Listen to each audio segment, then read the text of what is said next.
Hi, and welcome to New God Sunday School. I'm Tom Scioli, author of Jack Kirby, The Epic Life of the King of Comics.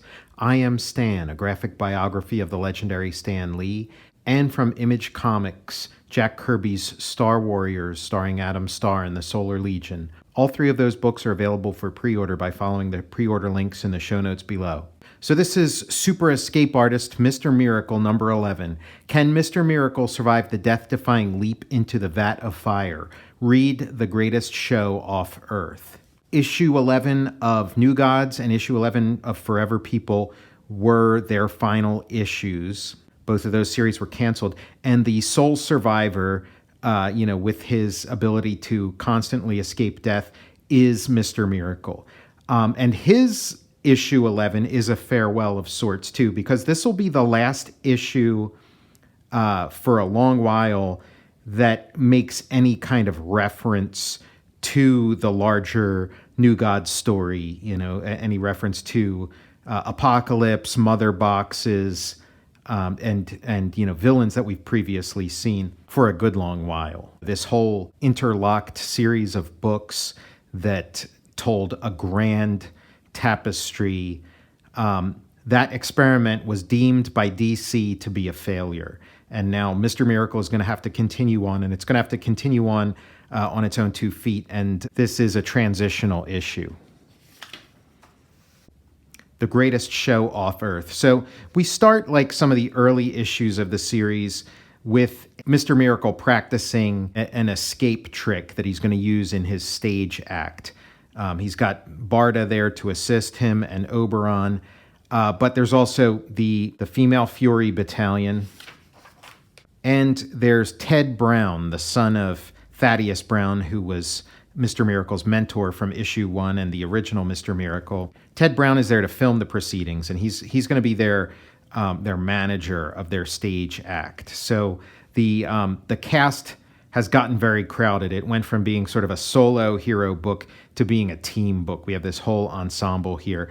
Nice perspective on this double-page splash, but feels a little empty compared to the double-page splashes we've seen in other issues. This trap, everybody gets a roll. There's a pool full of gasoline. Barda put Scott into place. Bernadette is setting this pool of gasoline on fire with her dimension blade. Lashina is going to snap the pole that Mr. Miracle scot-free is chained to the top of, and Ted Brown is the director. And now Stampa gives it a last kick and sends Mr. Miracle tipping into death.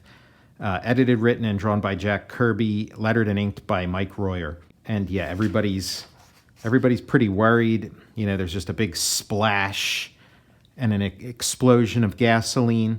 But Big Barda doesn't seem too worried. Don't get in a sweat, friend. It always seems that Scott's had it, but he turns up somehow. And there he is, happily hanging from a tree, swinging around in acrobatic Jack Kirby action hero fashion, and does one of these graceful leaps. He's being spied on by the animates of Dr. Bedlam, who seem a lot more verbose this time around. They moved very fast and spoke very curtly in previous appearances, and now Dr. Bedlam appears. And the nice thing is, this time around, we get to see how Dr. Bedlam would look with Mike Royer's inks. And he's setting up a trap, a UFO trap, for Mr. Miracle. Just like with issue 11 of New Gods, we're getting some repeat business. We're getting the return of a villain from previous issues, a villain who was very cool and was very interesting, but still it's a rerun. Up to this point, it's been sort of nonstop originality and invention. So it's a little bit of a letdown to have a return of Dr. Bedlam, especially since in previous issues, Scott seemed to have banished that portion of his life, that he'd sort of gained a little bit of freedom for himself from the Apocalypse crowd. And there's not really much of an explanation given as to why that's been revoked. And Dr. Bedlam's appearance here, it better be amped up from the previous appearance. And it's kind of not really. It's we get the sort of horror elements that show up with him, the way he sort of messes with your mind. And so Oberon sees, this demonic reflection of himself, and there's all kinds of, ghosts and strange things haunting the halls, probably plumbed from the depths of the imagination of Oberon, the collective unconscious maybe, and they're attacking him. He thinks his head's on fire, and Scott tells him, "Stand fast, old friend. These are horrors of the mind. Only your fear is real." Yes, I remember now. This happened once before when we were visited by Dr. Bedlam, and there's his laughing spirit. And so now Ted Brown's the new member of the cast, and so they, he's kind of there now, so they can explain stuff from previous issues, explain about Dr. Bedlam and who he is. He's, he needs to be filled in, so it's a good excuse for exposition. The only thing is, Ted Brown, you have Big Barda and the Female Furies, and Ted Brown, as far as like additions to the cast go, he's kind of boring. He doesn't really bring much to the table. He really feels like a DC Comics character, Ted Brown. He's just, as bland as can be.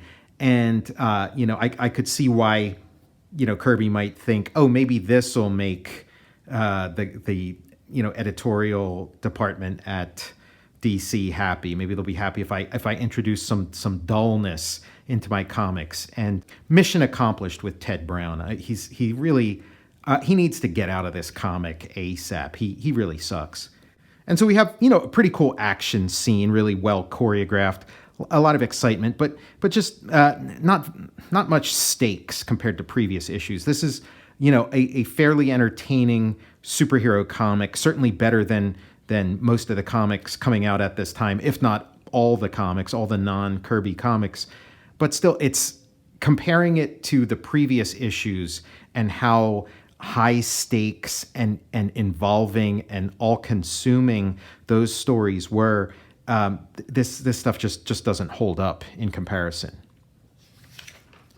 It's a team book now, so everybody gets their little moment with the bad guys, and then the damage is done. One of them gets a shot on Scott, and then Barda, in a nice little kind of off-panel way, sends this guy flying. You see her hand coming in, and then you see the effect of him crashing through the wall and her sort of dusting her hands off. It's nice. It's a nice presentation. And here's some hints of things to come. Mother boxes are going to get phased out. Anything specific to the New God saga is being phased out in this issue.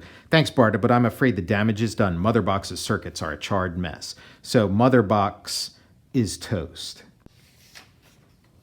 Scott knows who he's up against. Again, that's really cool. It's not a bad comic. It's just, comparing it to what's come before, it's a little sad that it doesn't, that it seems to be getting further and further from the, just the source of all that greatness. But really nice view here through a smashed doorway. And Scott knows he's going to have to face this trap that may kill him. And he goes off into the woods. I wish it were a little darker. I wish these woods were a little more darker, a little more imposing.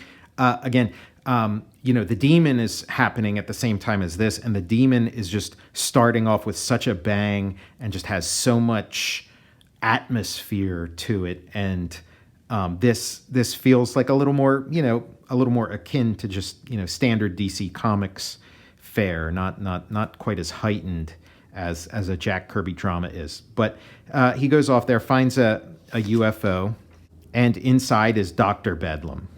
And again, it's nice seeing a Royer inked Dr. Bedlam.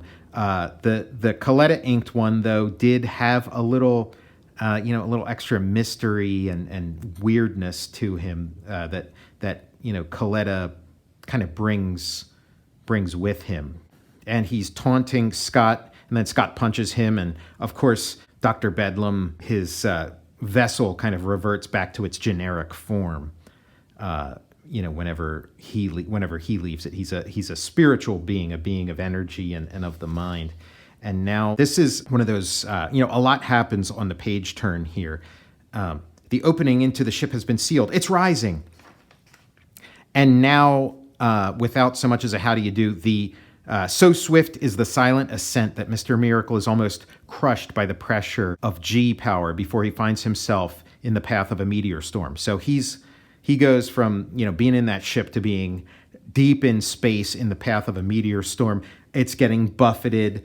Kind of cool. This UFO is just getting smashed, and he needs to get out of there.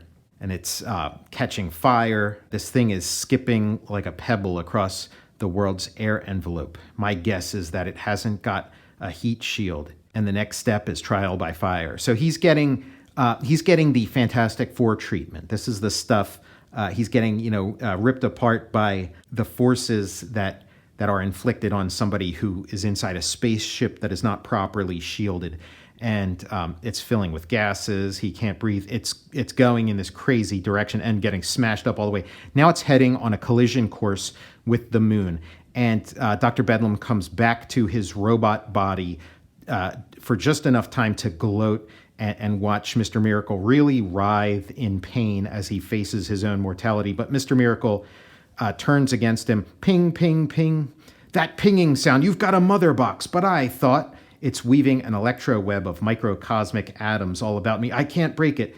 So Scott's trapped him in this sort of electro web of microcosmic particles, getting closer to the moon, and boom. Look at the moon. It's shooting off a fireworks display. Did you see that? Yeah, I wonder what caused such a thing. It couldn't have been anything bad. It was inspiring. The greatest show off Earth. There's where the title comes in. Meanwhile, in the woods near the Thaddeus Brown house, Scott's back. And what happened in your showdown with Dr. Bedlam? Well, I was the passenger, Bedlam was the pilot, and that vehicle was the trap. Incredible. How did you escape? By the power of the mind. That ship was a thought object controlled by Bedlam's mind. It responded to thought. At the last moment when death seemed near, I seized control from Dr. Bedlam. You jammed his thoughts? Exactly, but with the help of Motherbox, of course. You see, I recently duplicated her circuits inside my hood, a precaution which escaped Bedlam. Having damaged the original, he thought you'd be at his mercy. He was so preoccupied with my destruction that I gained time to complete his. Then I generated a thought beam to make an instantaneous descent. By the sound of it, I'd say it was a hard act to follow. So, yeah, Scott Free has...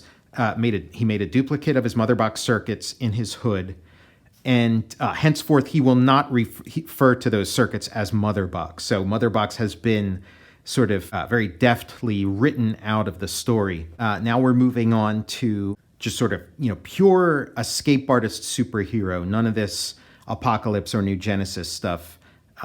Starting next issue. If a mastermind like Dr. Bedlam couldn't trap Mr. Miracle, you'd think it's well nigh impossible. Well, you're wrong. It's easy. See how it's done in the next complete issue on sale November 9th by a cold, calculating thing called Mistivac. And the villains in the next few issues are going to be straight out of the Golden Age. They're very similar to the kinds of villains that the Sandman and Sandy or Manhunter or Captain America would have fought. And then my favorite thing in this issue is in the letters column. A lot of the people are reacting to Mr. Miracle number 9, Hyman, which again is one of my top 2 favorite comics of all time after New Gods number 7, The Pact. And then the real highlight here is a little bit of personal news. Here's a news flash. As we go to press, it has been just 2 weeks since young thinking Jack Kirby became a grandfather. When people ask us what's new from the House of Kirby, the answer lately has had to be Tracy Lynn Kirby, born to Neil and Barbara Kirby. Barbara is Jack's daughter-in-law and should not be confused with Jack's daughter, who is also named Barbara. The latter Barbara is older than Lisa Kirby and younger than Susan Kirby, who happens to be Jack's other 2 daughters. Also the daughters of Rosalind Kirby, who happens to be Jack's wife of 30 years, give or take a couple. And people still ask us why Jack has so many confusing characters in his comics. So congrats to Neil and Barbara. Actually, we see them every week, but Marvel announced their engagement and marriage in the bullpen bulletins, so we felt a moral obligation to fill in the rest of the story. Jack's professional life is taking some hits at this time, suffering a few blows, but his personal life is going great. He's a grandfather. He's got a new baby. So again, that's just how life goes. We get so caught up in career and comics and how we're doing within our profession, but this is what life's really about. These things, a new grandchild on the way. Jack was in his 50s. I think he was like 55 at this point. So 55 years young and becoming a grandfather for the first time. It's a really nice, happy, optimistic note in an otherwise kind of little bit of a downer comic. I'm glad to read that. I'm Tom Scioli, author of Jack Kirby, The Epic Life of the King of Comics. I Am Stan, a graphic biography of the legendary Stan Lee. And from Image Comics, Jack Kirby's Star Warriors, starring Adam Starr and the Solar Legion. All 3 of those books are available for pre-order by following the pre-order links in the show notes below. I'll see you next time for New God Sunday School.